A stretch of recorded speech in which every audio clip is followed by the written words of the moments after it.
Oh hey, didn't notice you there. We're back with another how-to cooking tutorial, and tonight we've got Asian stir fry for you. So let's jump in. I'm going to show you around and we'll get started. So tonight we're going to do a very easy chicken and vegetable stir fry. We've got zucchini, we've got onions, we've got some mushrooms, and we've got some carrots. So that's all of our ingredient list. We also have some rice going just as a base. I've already started the rice. Didn't really want to show that whole process because it's kind of long, but I'll walk you through step by step of that as well. We've got some sauces here.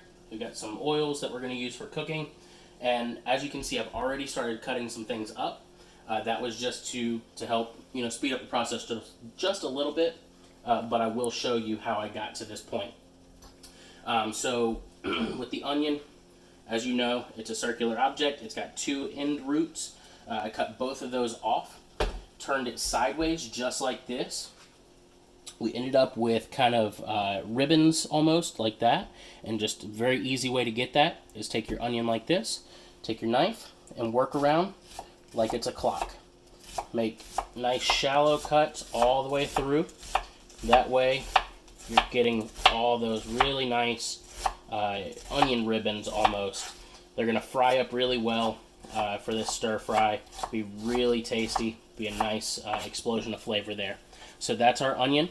Our zucchini, we have, I went with kind of a stick option tonight, which you can cut it absolutely any way you want. I just decided to go with that just to freshen things up a little bit.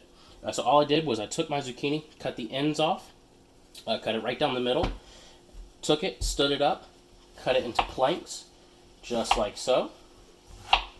And from the planks, we lay those down, and we cut straight through. And that's how we get that little stick looking piece of zucchini. So super, super simple, very easy to do. This dish doesn't require too much cutting, which is great.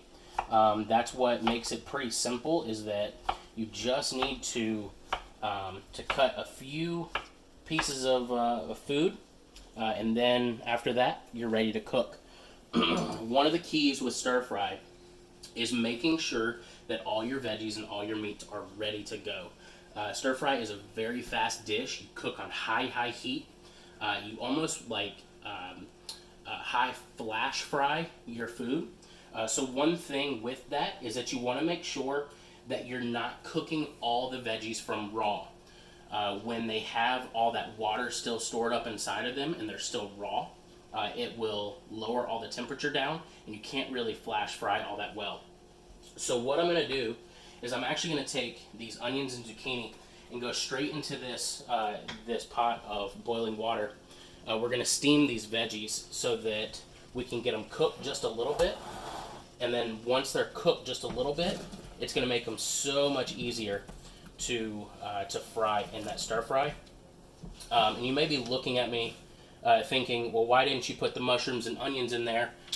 Or the carrots, rather. The mushrooms and carrots. Mushrooms are already pretty soft. I'm not really worried about those. And these carrots, I normally would. However, these are canned. They're already really soft. If you had a raw carrot, which are also great to use, just trying to keep it simple with the can. If you had the raw carrot, cut it up, peel it, cut it up, and then throw it right in there with the onions and zucchini as well. We're going to put our lid right down. We're going to let those steam for a little while. While that's going, I'm going to cut our chicken, and I'm going to walk you through the process of how to make really great rice, where you don't need the bag of minute rice, you don't need the microwavable rice. You can do perfectly cooked rice right on the stove top every single time. It takes time, but you can do it. So one of the big things with rice is getting the rice to water proportion correct. There's not an exact science to rice. You just want to make sure that you have enough water to cook, but in my opinion, not enough to make the rice soggy and sticky. I like to have still a little bit of crunch to the rice. That way it adds just a little bit of chew to your dish. So the proportions that I use is for every 1 cup of rice, I use 1.5 cups of liquid, whether that be water, whether that be chicken stock, beef stock, vegetable stock, whatever you're using. It could be wine, whatever you're using to cook the rice in. My personal preference is 1 cup of rice to 1.5 cups of liquid. So then all you do, we can actually see back here on the back of the stove, we've got our rice going. You can see that there's a little bit of steam coming out. That's perfectly fine. But zoom right on into that right there. So what we did was we boiled our liquid. Once we brought that up to a boil, we tossed our rice in. So for this pot specifically, I did 3 cups of chicken stock. I did a little bit of salt, and then 2 cups of rice. So I let our 3 cups of chicken stock get to a boil. I put our rice in, stirred it around, make sure that it didn't clump up on the bottom. Instead of leaving the rice at a high heat, you want to turn that down to a lower temperature. That way the rice doesn't stick to the bottom and burn. If you're using a flat induction cooktop like this one, I would say probably a 2, 3, 4 range is good. If you're using one of the coils that heats up, I would say somewhere around a 2. And if you're using fire, which in my personal opinion is the best to use, if you've actually got a gas stove, turn it all the way down to almost the lowest setting to where it's barely visible, and let that rice cook for about 15 to 18 minutes. If you do all those steps, again, bring your stock up to a boil, put your rice in, stir it around, make sure that it doesn't clump up and stick, turn your heat down to a low setting, and just leave it alone. Cover it up with that lid, let it steam. You're going to have perfect rice every single time, guaranteed.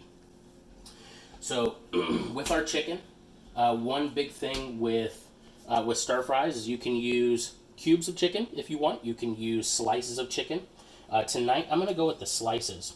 So what I'm doing here is I've got a chicken breast. I'm taking it and I'm just cutting it straight down the middle, that lengthwise. So I end up with 2 pieces that look roughly like that. Now what I'm going to do is I'm going to turn it to where I can have a better angle at cutting. I'm going to, instead of taking my knife and going straight down, I want to turn it at about a 45 to 60 degree angle. Make these shallow cuts, just like that. We end up with chicken that looks just like that right there. So it's kind of thin. It'll cook up pretty quickly.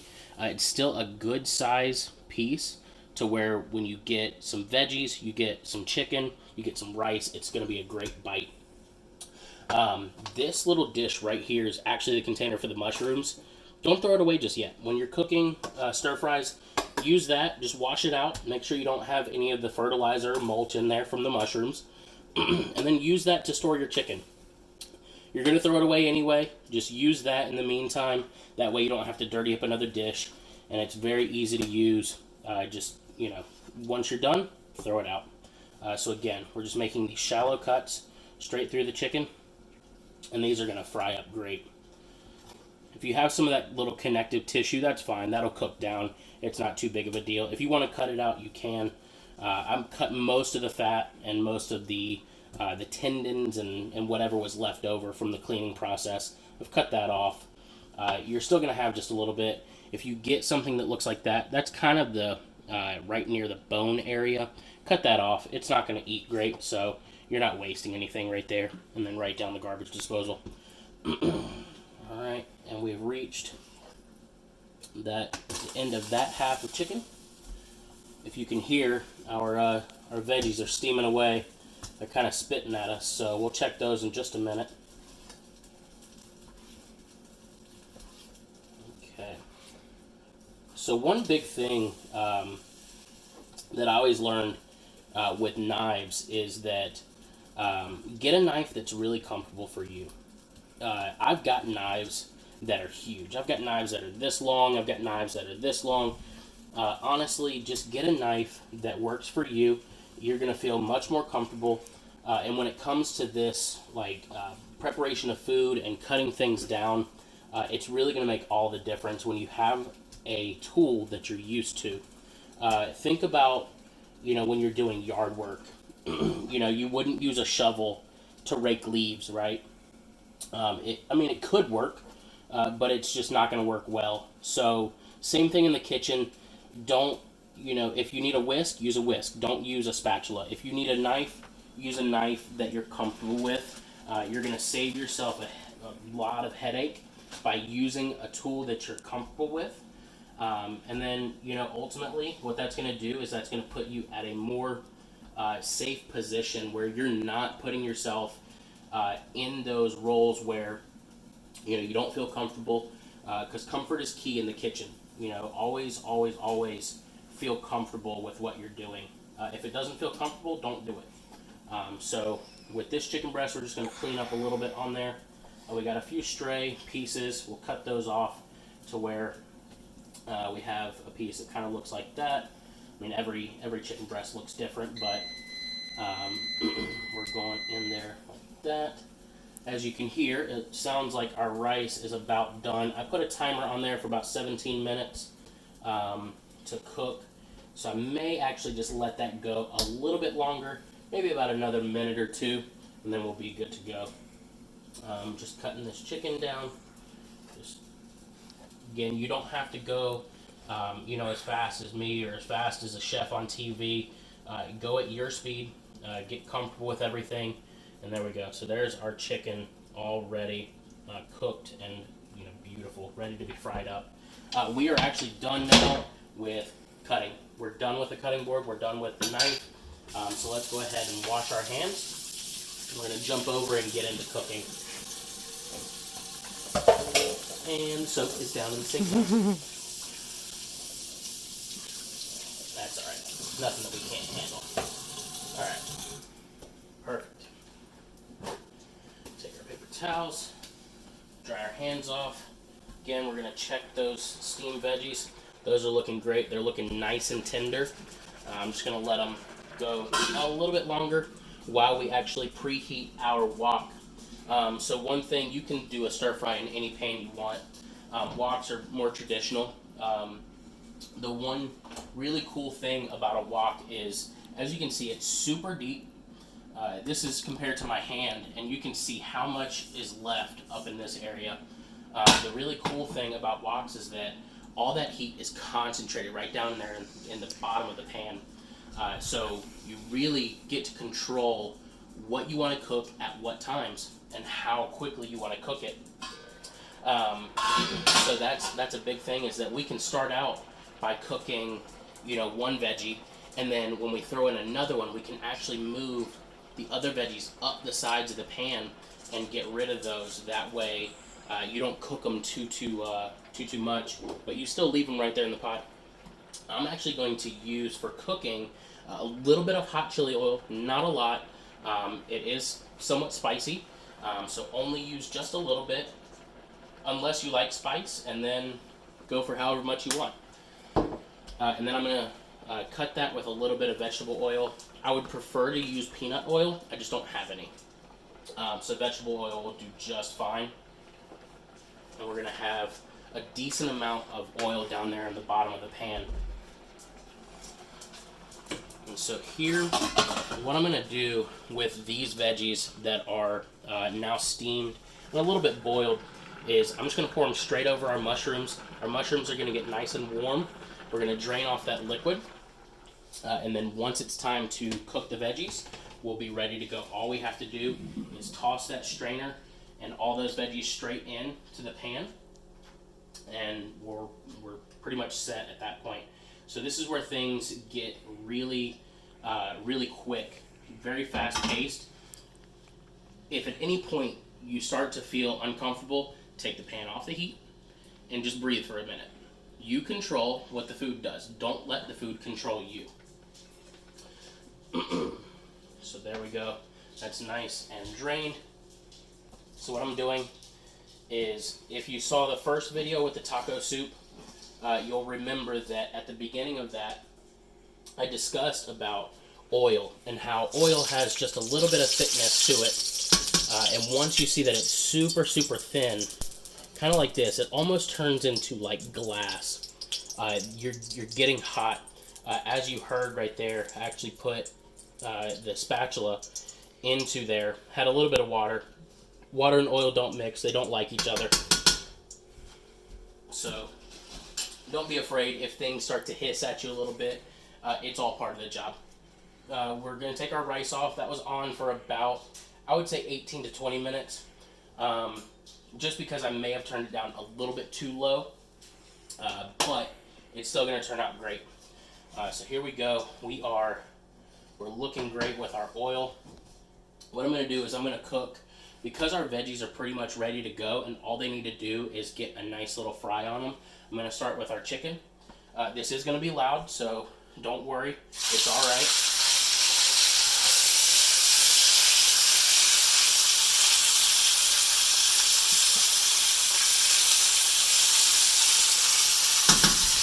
And again, with this dish, you're done with it now. You can throw that in the trash after we're done cleaning.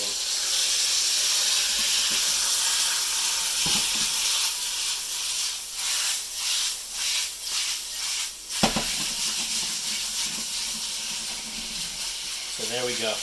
I'm actually going to turn this up to the highest setting, because with stir fries, you kind of want a little bit of crunch to your food when you fry it.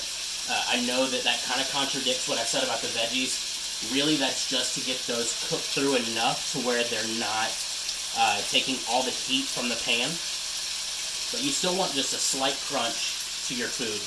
Whether that be a browning process on the outside of it that kind of caramelizes sugars on the outside of food, creates that nice crust, or if you even leave your veggies, if you like veggies a little bit more raw, maybe don't boil them or steam them beforehand.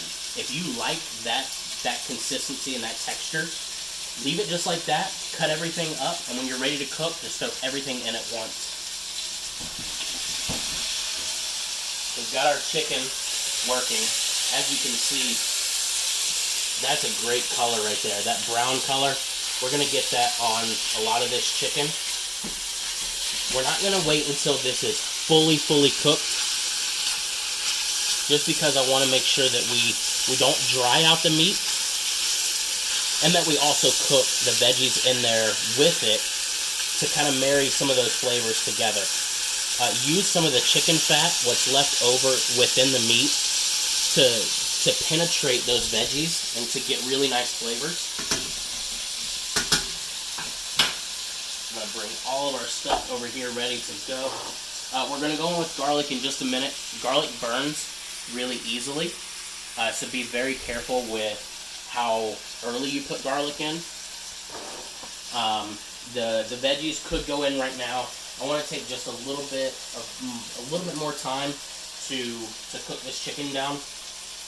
And one thing you don't notice here on my side table is spices. The reason for that is because I want to keep everything super plain. I love garlic, I love onion, I love soy, I love salt, I love pepper.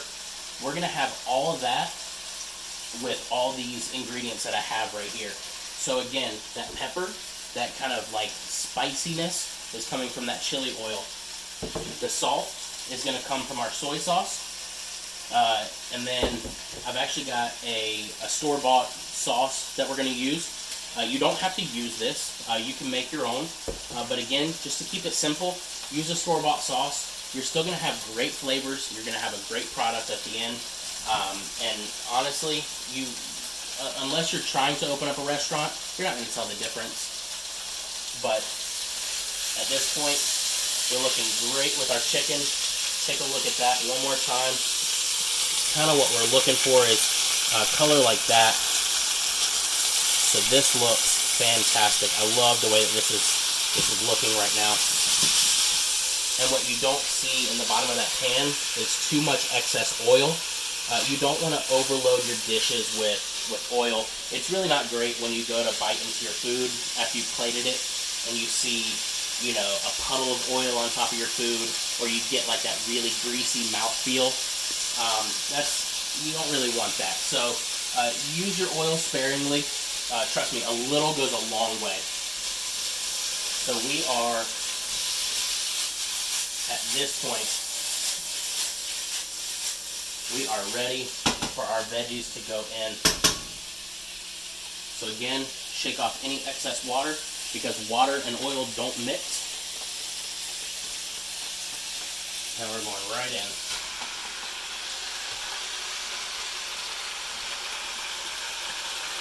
Scrape out that colander.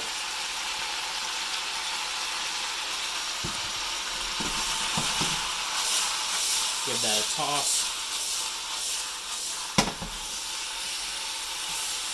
We're going to give this a minute to just catch its breath almost and reheat back up. When you add things to a pan, the tendency is that the temperature goes way, way down. So be careful with how much you add all at once. You really want to try and keep the temperature as high as possible. I may have added a little bit too much for this one pan, but again, I'm not going for perfection. I'm just giving you that idea of what this stir fry looks like and how to prepare that. If I was in a restaurant, I would have cut this down by probably, I don't know, a quarter, like have a quarter of what I have here. But I like to make things big. I like to make a lot of extra food because I like leftovers and I like the food that I make. And honestly, if you cook like this, you're going to love the food that you make as well. So one big thing is that, if you're looking for a certain dish, everybody has that one dish that they have at restaurants. I know that there's a lot of people that love Olive Garden. I used to work at Olive Garden. A lot of people love the chicken Alfredo. The one thing about that is we never made huge bulk chicken Alfredo dishes. It was always just nice, clean, single plates. Your restaurant may be, I don't know, Papa John's, where you get a nice personal size pizza. Or it could be something really, really nice like Ruth's Chris, where you get a really well-cooked steak. Not well done, but a well-cooked steak. But yeah, here at home, I'm not going for that perfect looking dish. I'm not going for the perfect plating. Honestly, I'm going for flavor and simplicity. And what works best for me is just cooking everything together, making a decent amount, and then going with that. So now that we've got our veggies in and cooking, I'm going to go in with our carrots now. Again, those are already pretty soft because they've been canned, so you don't really have to do anything with those. Basically just heating them up at this point. I actually see a few carrots that don't look too appetizing, so I'm going to get rid of those. So again, with this wok, the biggest thing is that, like I said at the beginning, all that heat is concentrated down there at the bottom. So all this right at the top is really only getting steamed. It's not really connecting with the heat source. So it's imperative that you take the time to stir things every now and then. You get things incorporated. You get different sections of the meal down there in the bottom so that they can really connect with that heat source. And one thing I actually forgot was my garlic. I actually should have added this before I added the veggies, but that's alright. You live, you learn. As you can see, I still make mistakes. It's going to happen. Don't beat yourself up over it. Go ahead and put it. It's not going to hurt anything. So we're going to go in with a little bit of garlic. That was about, I would say, a tablespoon and a half, roughly, of garlic. You could absolutely add more if you wanted, or less, depending on what you like.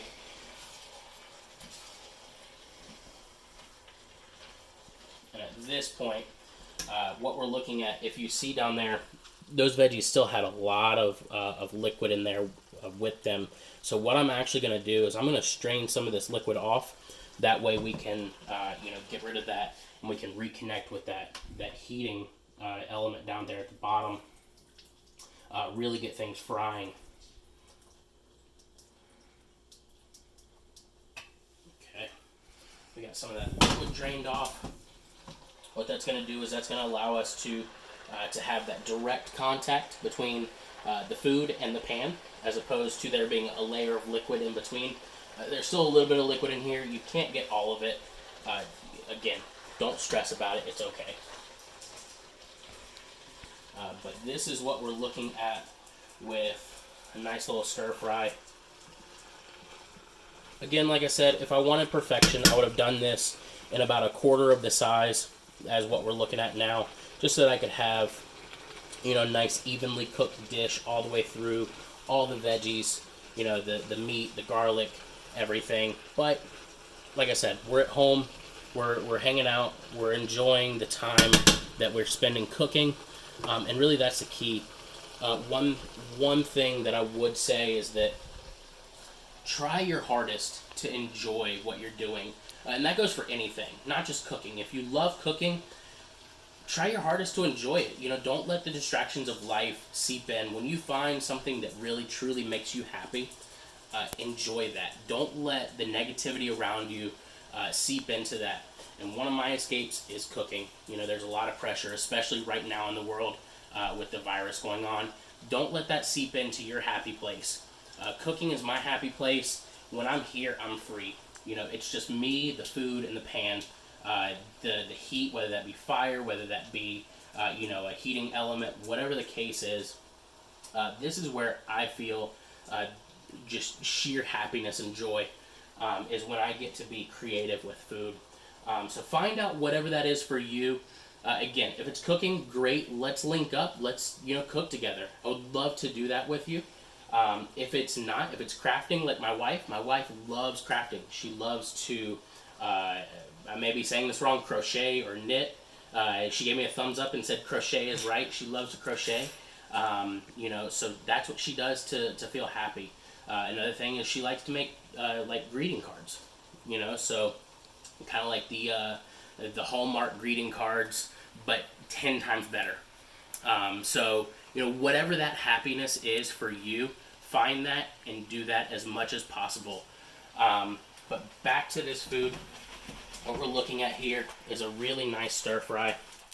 And at this point, we're ready to go in with kind of our flavorings. So at this point, we really just have the food itself and the natural flavors of that. So now we're going to go in with some soy sauce, which is our salt that we're using. So instead of putting just regular table salt in, we're going to use this as our salt. Use as much or as little as you want. I will use probably about, it may seem like a lot, but maybe about 1/8 of a cup, roughly, when it's all said and done. And then with your store-bought sauce, if you choose to use it, I'm using General Tso's. Love General Tso's. You could use teriyaki, sweet and sour, orange sauce, like for orange chicken. Really doesn't matter. Whatever you like, use it. I will probably end up putting this entire bottle in just as a nice coating for all the food. My wife probably is smirking right now because she's not as big into sauce as I am. Sauce is like my bread and butter. I love to make sauces. I love sauces on food. To me, that's where a lot of the flavor comes in. So I really love using all different types of sauces. And she loves me enough to just let it happen, and she eats through it. So that's why I love her and appreciate her so much, is that she lets me do pretty much what I want in the kitchen, and she doesn't complain too much about it, if ever. So let's go again in here with this sauce. That's about, I would say, a little over half the bottle used so far. We're going to see where that gets us. You know, if you're not a sauce person, don't use as much. If you like those natural flavors of food and you would rather supplement the sauce with a little bit of spices, go for it. I would suggest using something like garlic, onion, maybe a little bit of honey for some sweetness. Honey is really big for stir-fry dishes and sauce. So again, using like garlic, onion, honey for that sweetness. I would say also use a little bit of ginger for some earthiness, maybe a little bit of bitter flavor. Those are going to go great. If you have sesame seeds, those are a nice little crunch to add in. I think that's all that really comes to mind. Those are kind of some big ingredients. I mean, you can look up for some Asian, stir-fry spices. I mean, there's like Chinese 7-spice type things. I believe there's a Chinese 5-spice as well. I really just like to keep it simple. Play with like the regular standard spices. But yeah, so, you know, again, going back to the sauce, I prefer my sauce coming out of a bottle because it's easier for me. It's more consistent. I know what kind of flavor I'm getting. And then with that, I know what my dish is going to be like. So this just about does it. I'm going to plate just a little bowl for you just to kind of show you what that looks like. And then we're done. We're done at this point. We've got our stir fry. We've got our rice. Let me grab a bowl here. I've got a huge bowl here. Not that I'm going to eat all this. I could. Not that I'm going to. But this will be a nice canvas. This is how I paint. This is my canvas. And my paints are these foods. So go right in here with me. I'm going to take that rice. Again, look at that perfectly cooked rice. It's nice and fluffy. It's going to have a really nice texture to it. You see how easily that just breaks apart. So we're going to put a little bit of rice down on the bottom. Just like that.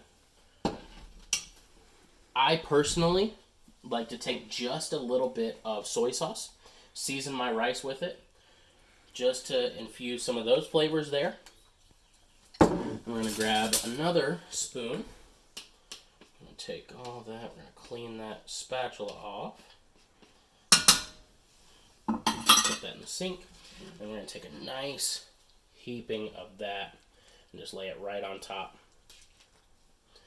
And there we go. There is our stir-fried dish.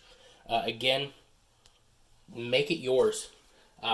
These are the veggies that we had on hand. Onion, zucchini, carrots, and mushrooms. If you've got broccoli, add broccoli. If you've got water chestnuts, add those as well. Those are a great crunch. If you've got baby corn, throw that in. Bamboo shoots, whatever you have. Even use corn if you want to. Mix it up. Go crazy. Make a fusion style stir fry. Use corn. Use potatoes. Do whatever you want. Food is about exploration and really trying new things. So this is my stir fry a la Aaron, if you will. This is what I like. Hopefully you like it as well. Thanks for tuning in. We'll see you on the next video.